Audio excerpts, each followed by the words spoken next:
Hi hello good morning. രാവിലെ അടുക്കളയിലോട്ട് വന്ന് actually ഇന്ന് ചപ്പാത്തിക്ക് ഒരു കറി ഉണ്ടാക്കാമെന്ന് വിചാരിച്ചിട്ട് കയറിയത് കേട്ടോ.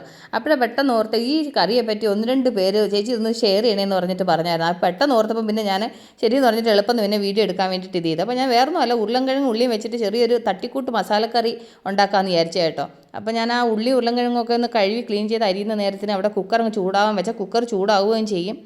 അങ്ങനെ കുക്കർ ചൂടായി. അപ്പോൾ അതിലേക്ക് ഞാൻ കുറച്ച് വെളിച്ചെണ്ണയാണ് ഒഴിച്ചു കൊടുക്കുന്നത്. അപ്പോൾ വെളിച്ചെണ്ണയ്ക്കകത്താണ് ഞാനിന്ന് ഈ കറി ഉണ്ടാക്കുന്നത്. അതിലേക്ക് ഒരു 1/2 ടീസ്പൂൺ കടുക്, എന്നിട്ട് ഒരു സവാള ചെറുതായിട്ട് മുറിച്ചത്, എന്നിട്ട് അതിൻ്റെ കൂട്ടത്തിൽ കുറച്ച് കറിവേപ്പിലയും കൂടി ഇട്ട് കൊടുക്കുന്നുണ്ട്. എന്നിട്ട് ഈ സവാളയും കറിവേപ്പിലയും ഒന്ന് വാടി വരുന്ന നേരത്തിനാണെങ്കിൽ ഇതിലേക്ക് നമുക്കാണെന്നുണ്ടെങ്കിൽ ഉരുളൻകിഴങ്ങ് ചേർത്ത് കൊടുക്കണം. ഉരുളൻകിഴങ്ങ് നിങ്ങളുടെ ആവശ്യത്തിന് എടുക്കാം. ഞാനിന്നൊരു 3 ഉരുളൻകിഴങ്ങാണ് അരിഞ്ഞ് കഴുകിയെടുത്തത്.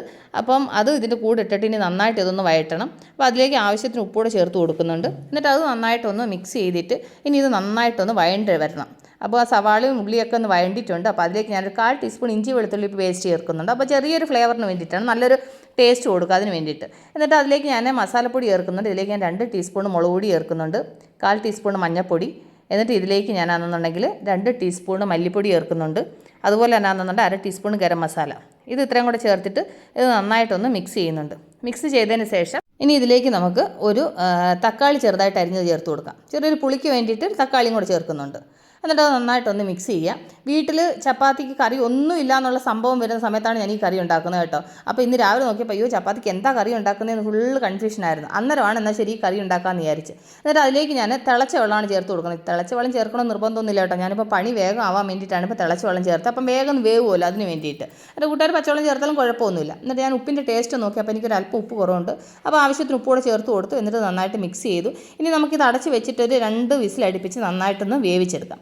അപ്പോൾ അതവിടെ വേവുന്ന നേരത്തിനാണെന്നുണ്ടെങ്കിൽ എനിക്ക് അപ്പൂസിന് കൊണ്ടുപോകാനെ കൊണ്ട് ചപ്പാത്തിയും കഴിക്കാൻ ചപ്പാത്തിയൊക്കെ ഉണ്ടാക്കണം. അപ്പോൾ അത് വേവുന്ന നേരത്തിന് അപ്പോൾ ഇതങ്ങ് പരത്തി കഴിഞ്ഞാൽ കൊണ്ട് ആ പണി അങ്ങ് കഴിയുമല്ലോ. അതിന് വേണ്ടിയിട്ട് ഞാൻ എന്നാൽ ശരി അങ്ങ് ചപ്പാത്തിയും കൂടെ അങ്ങ് പരത്താമെന്ന് വിചാരിച്ചു. അപ്പൂസിന് നോർമൽ ചപ്പാത്തിയെക്കാട്ടിൽ ഇങ്ങനെ ഫോൾഡ് ചെയ്ത ചപ്പാത്തി ഇഷ്ടം കേട്ടോ. അപ്പോൾ ഞാൻ വിചാരിച്ചു എന്നാൽ ശരി ഇന്ന് ഫോൾഡ് ആക്കിയിട്ട് ചപ്പാത്തി ഉണ്ടാക്കാമെന്ന് വിചാരിച്ചു. അത് തന്നെ നമ്മൾ ഈ ബോക്സിനകത്ത് പാക്ക് ചെയ്ത് കൊടുത്തു വിടുമ്പോൾ ഇങ്ങനെ ഫോൾഡ് ചെയ്ത ചപ്പാത്തി ആകുമ്പോഴത്തേനും നല്ല സോഫ്റ്റ് ആയിട്ടിരിക്കും. അല്ലാതെ നമ്മൾ നോർമൽ ചപ്പാത്തിയെക്കാട്ടി ഈ ഫോൾഡ് ചെയ്ത് ഉണ്ടാക്കുന്ന ചപ്പാത്തിക്കും ടേസ്റ്റ് നന്നായിട്ടുണ്ടാവും. അതുപോലെ തന്നെ ഉച്ചയ്ക്ക് സമയത്ത് കഴിക്കാനും നന്നായിട്ടുണ്ടാവും. അതുകൊണ്ടാണ് ഞാനിങ്ങനെ ഫോൾഡ് ചെയ്തിട്ട് ചപ്പാത്തി ഉണ്ടാക്കുന്നത്. അപ്പോൾ ഇന്നത്തെ ചപ്പാത്തിയുടെ തട്ടിക്കൂട്ട് കറിയാണ് ഞാൻ എൻ്റെ കൂട്ടുകാരുമായിട്ട് ഷെയർ ചെയ്യുന്നത്. ഈ കറി വന്നിട്ട് ചപ്പാത്തിക്ക് മാത്രമല്ല, ചോറിനും ദോശയ്ക്കും എല്ലാത്തിനും നല്ല കറിയാട്ടോ. അപ്പോൾ ഞാനെന്നുണ്ടെങ്കിൽ കുക്കറിനകത്ത് വേവിക്കാൻ വെച്ച്, അത് കണ്ടില്ല നന്നായിട്ട് വെന്തിട്ടുണ്ട്. എൻ്റെ എയറൊക്കെ പോയായിരുന്നു. അപ്പോൾ അത് തുറന്ന് നോക്കിയാണ്. അപ്പോൾ എന്നിട്ട് ഞാൻ ഇനി എന്നാ ചെയ്യുമെന്ന് വെച്ച് കഴിഞ്ഞാൽ ഇതിങ്ങനെ ഒന്ന് ഉടയ്ക്കും. അപ്പോൾ ഈ ഉരുളൻകിഴങ്ങ് ഇങ്ങനെ ചെറുതായിട്ടൊന്ന് ഉടച്ച് കഴിയുമ്പോണ്ടല്ലോ കറിക്ക് നല്ലൊരു തിക്ക് ഗ്രേവി ഉണ്ടാവും. അത് എൻ്റെ കൂട്ടുകാർക്ക് ഇഷ്ടമെങ്കിൽ ചെയ്യുക, അല്ലെന്നുണ്ടെന്നുണ്ടെങ്കിൽ വേണ്ട. പക്ഷേ എങ്കിൽ ഇങ്ങനെ ചെയ്ത് കഴിഞ്ഞാൽ വേറൊരു ടേസ്റ്റാണ് കേട്ടോ. അതിന് വേണ്ടിയിട്ട് ഞാനിതിങ്ങനെ ഉരുളൻകിഴങ്ങ് ഇങ്ങനെ ഒന്ന് ഉടച്ചെടുക്കും. അപ്പോൾ നമ്മുടെ എത്ര പെട്ടെന്ന് നമ്മൾ സിമ്പിളായിട്ടൊരു കറി ഉണ്ടാക്കിയെന്ന് കണ്ടില്ലേ. ഓക്കെ, എത്ര തിക്ക് ഗ്രേവി ആയിട്ട് നല്ല മസാലക്കറി ഉണ്ടാക്കിയെന്ന് കണ്ടില്ലേ. എല്ലാത്തിനും നല്ലതാട്ടോ. അപ്പോൾ എൻ്റെ കൂട്ടുകാർ മറക്കാതെ ഒന്ന് ട്രൈ ചെയ്ത് നോക്കൂ.